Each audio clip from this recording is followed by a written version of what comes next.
In 1965, tens of thousands of U.S. troops are heading for war in Vietnam.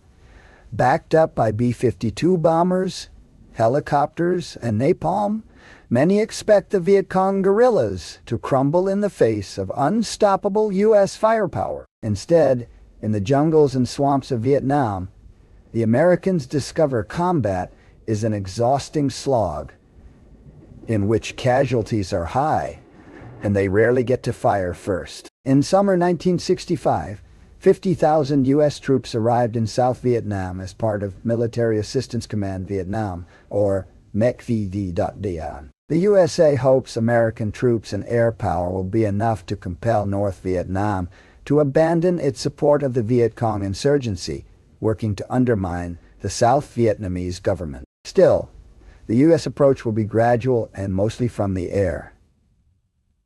By late 1964, the U.S. has already been secretly bombing North Vietnamese supply lines in neighboring Laos, and in 1965, North Vietnam is hit as part of Operation Rolling Thunder. Still, the U.S. mostly hits secondary targets, not Hanoi, in order to force North Vietnam to negotiate an agreement beneficial to the South. In this sense, U.S. President Lyndon B. Johnson is not aiming for traditional territorial or total victory, but the prevention of a North Vietnamese victory over his allies in the South. North Vietnam claims no negotiations can take place while foreign troops remain in South Vietnam. And so, it seems, combat and not compromise will be the status quo in Vietnam. U.S. General William Westmoreland needs to develop a strategy to push the North out of South Vietnam at a low cost for the U.S., politically and militarily. This is a challenge since political considerations, meaning his ground war, must be confined almost entirely to South Vietnam. Johnson rules out any kind of conventional invasion of North Vietnam, as it will likely provoke Chinese intervention, as it did during the Korean War. The president also forbids cutting the Ho Chi Minh Trail in Laos and Cambodia, since he wants to limit ground operations. This, though, will make it harder for Westmoreland to isolate the battle. The American debate settles on two possible strategies in South Vietnam: conventional combat operations, or counterinsurgency focused on small unit operations, and the political pacification of the South Vietnamese public. Although the counterinsurgency approach has its supporters, Westmoreland believes it requires more troops and gives the Viet Cong the initiative. Instead, he hopes to make use of the U.S. advantages in mobility and firepower in a strategy of annihilation. He plans to take the fight to the Viet Cong, eliminate them in large set-piece battles, and cause such heavy casualties that North Vietnam cannot maintain the insurgency. It's a rapid attritional strategy. To achieve their goals, U.S. troops will not need to hold ground, but will carry out search and destroy operations at will. It's a plan with an institutional shift in the Department of Defense. Under Secretary Robert McNamara, the DoD adopts new statistical and quantitative management methods borrowed from the world of business.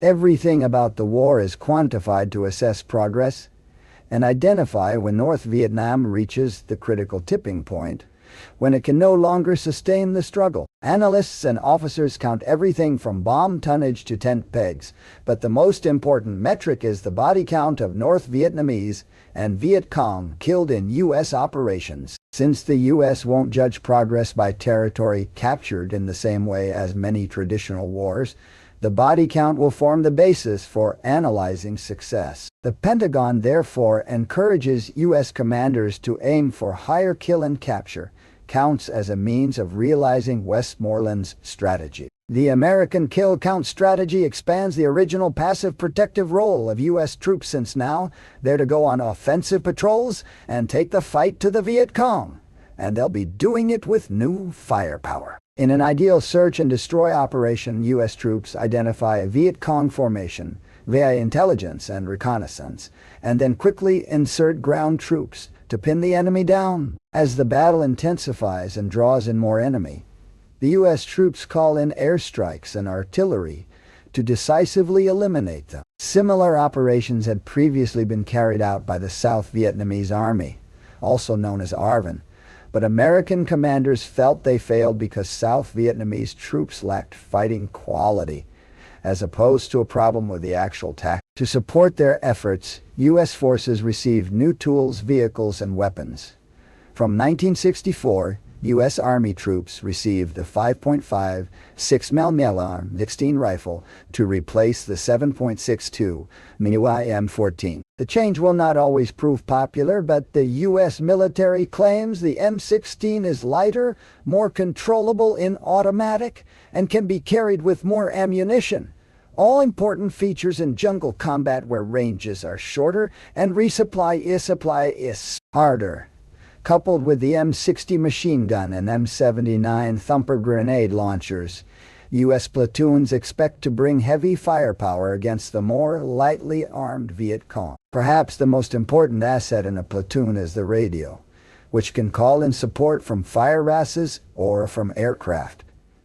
With much of South Vietnam consisting of jungle-covered highlands or swampy deltas, ground transport is slow to impossible. Instead, a brown water navy of patrol boats and hovercrafts navigate the rivers, while a new generation of American military helicopters provide unprecedented mobility. In particular, the UL-1 Iroquois, or Huey, replaces the cumbersome Shawnee to become the iconic vehicle of the Vietnam War. Used for troop insertions, extractions, medical evacuations, resupply, and fire support.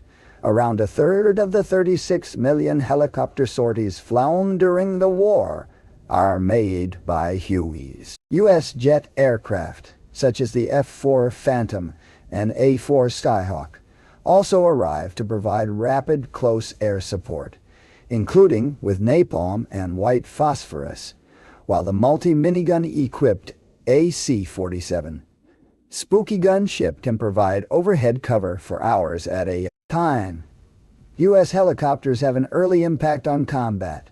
During the Battle of Ia Drang in November 1965, air assault troops inflict heavy casualties on North Vietnamese regulars entering from Cambodia. Although the NVA launched some close-range assaults at landing zones, U.S. firepower pushes them back, including the first tactical use of B-52 bombers. Although most of the NVA escapes, the U.S. 1st Air Cavalry Division claim a 10-to-1 kill ratio, seemingly confirming air assault tactics and Westmoreland strategy.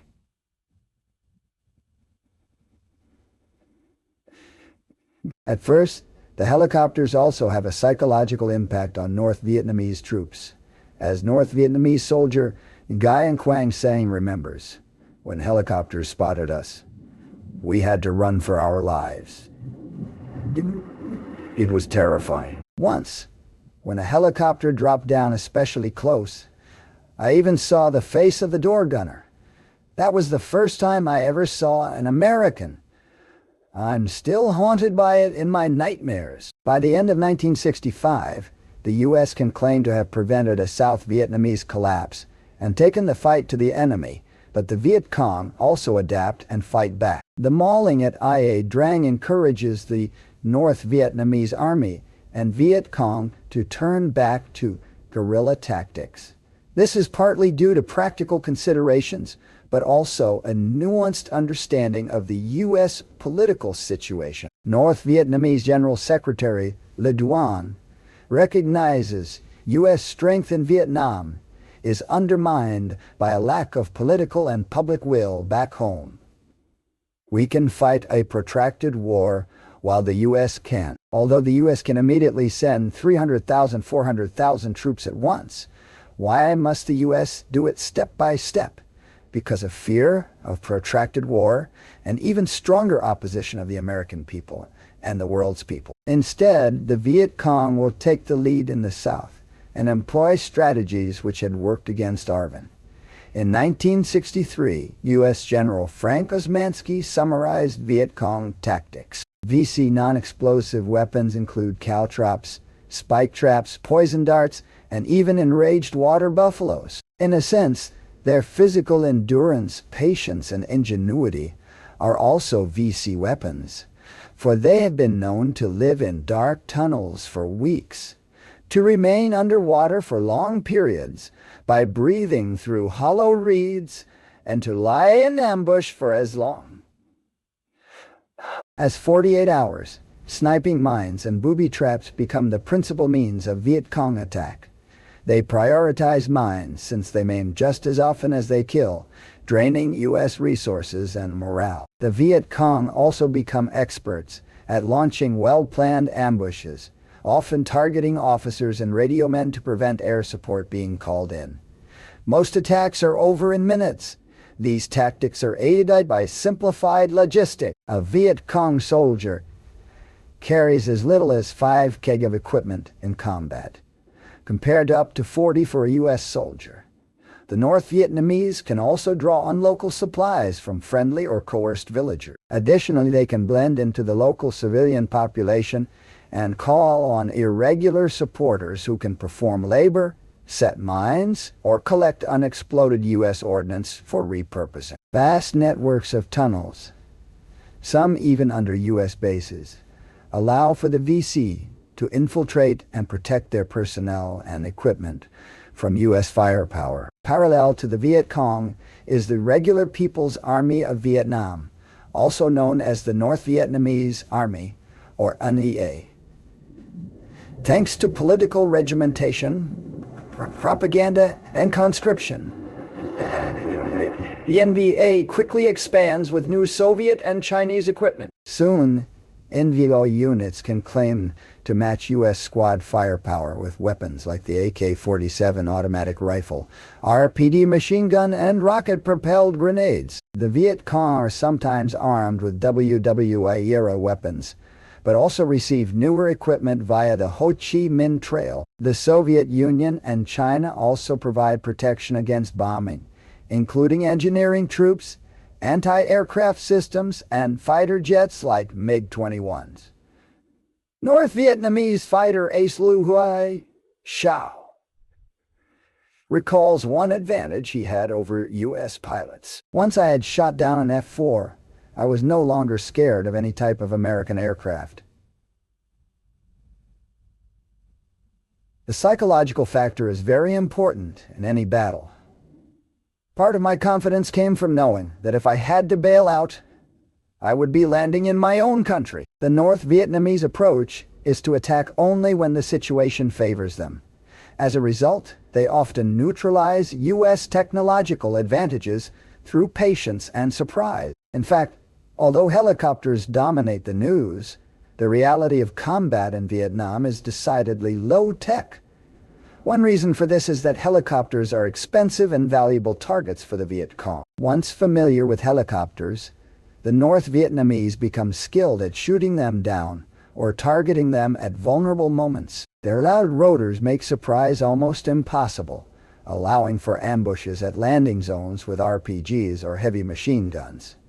When the troops leaped from the lead choppers, the entire tree line erupted with small arms fire. A machine gun opened up from the hillside north of the LZ, pouring lethal fire into the helicopters. The rounds went smashing into the plexiglass cockpits. One bird rolled over like a great wounded bull elephant, the rotor blades still whirring as they chopped into the earth. The U.S. loses around 5,000 helicopters during the war, about half to enemy action. To reduce the risk, helicopters drop off U.S. troops at more secure locations for long, sometimes multi-week patrols in the jungle, known to the DIs as humping the boonies.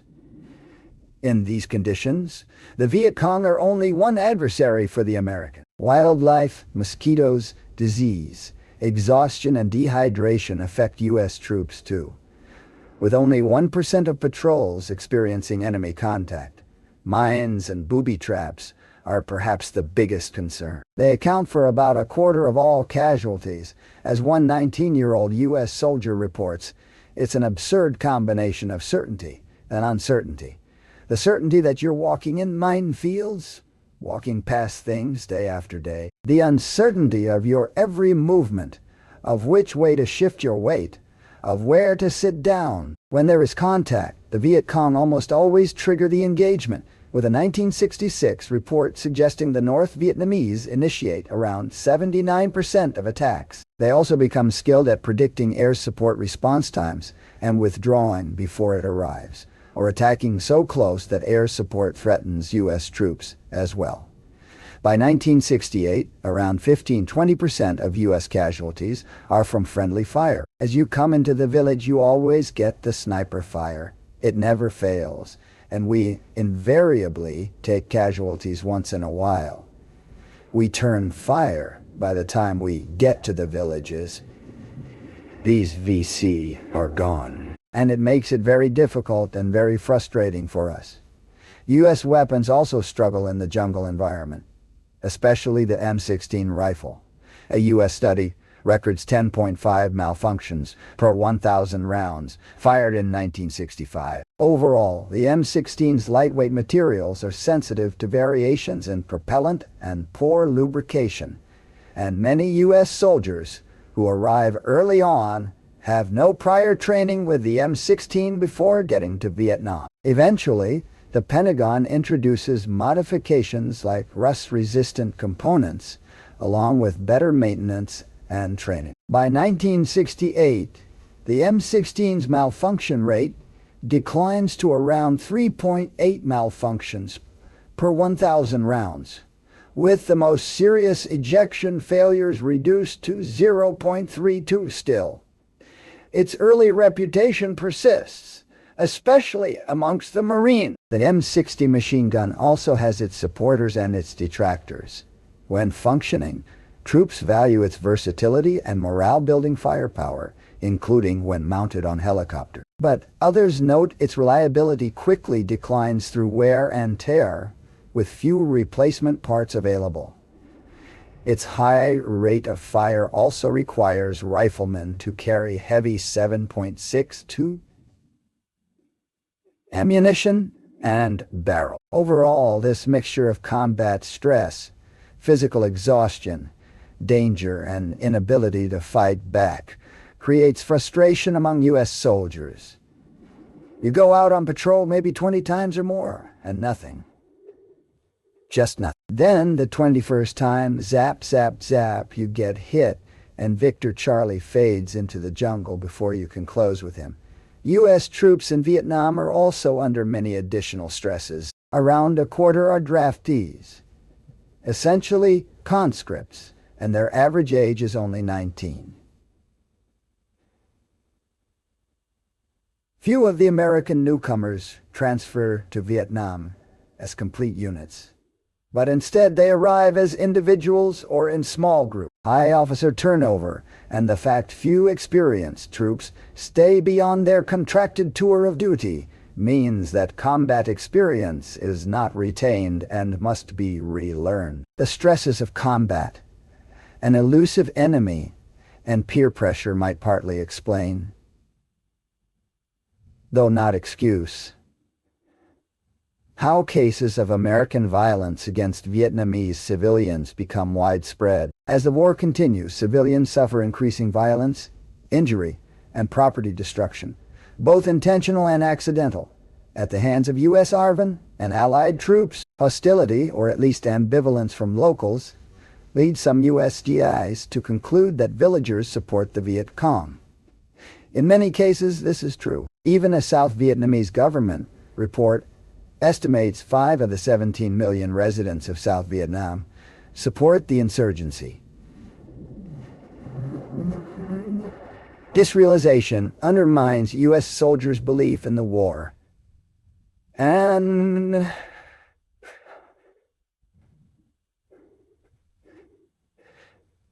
blighted locals. Marine officer Philip Caputo is one who lost hope.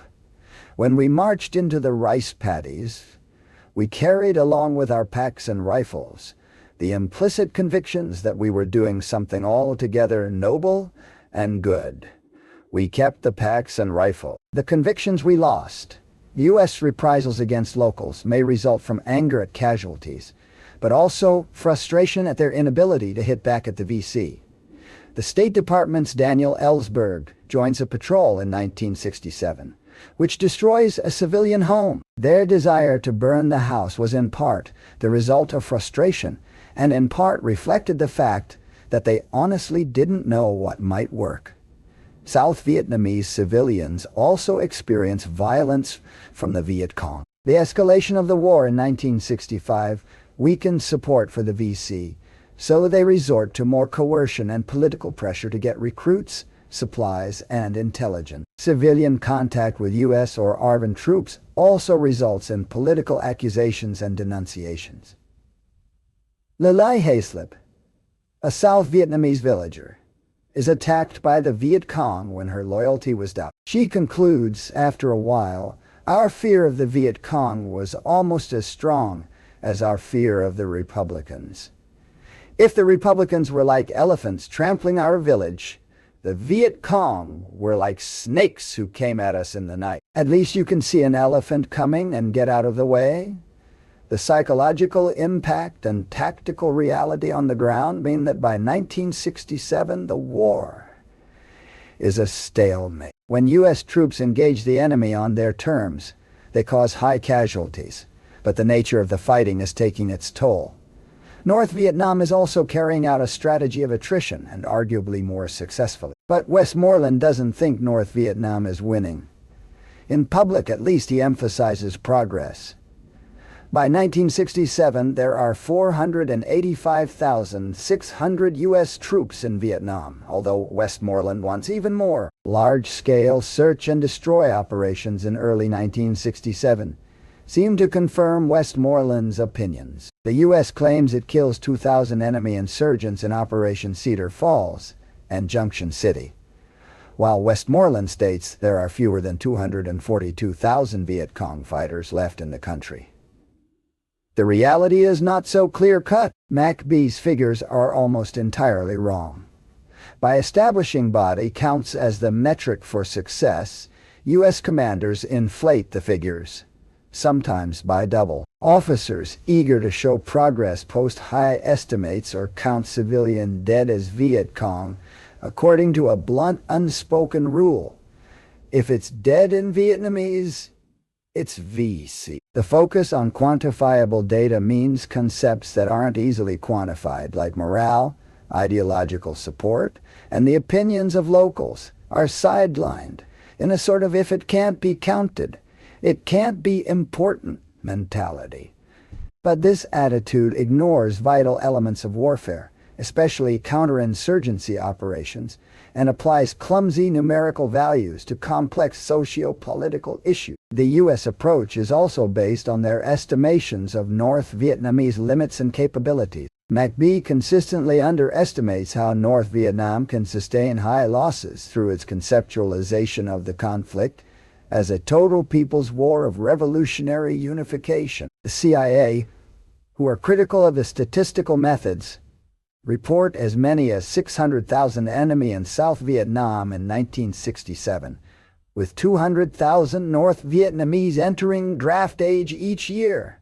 Additionally, U.S. bombing has not brought victory. Although Rolling Thunder destroys 59% of power stations and 75% of oil storage in North Vietnam, this has little impact on a majority agrarian society and unmechanized military. Bombing is also expensive and dangerous. More sophisticated anti-aircraft weapons mean for every dollar of damage caused by bombing in 1967, the U.S. pays $9.50. Instead, U.S. bombing in pursuit of the body count is having a negative impact elsewhere. Americans are less likely to support the war, and international opinion is also turning against the U.S. in Sweden, India, and Japan.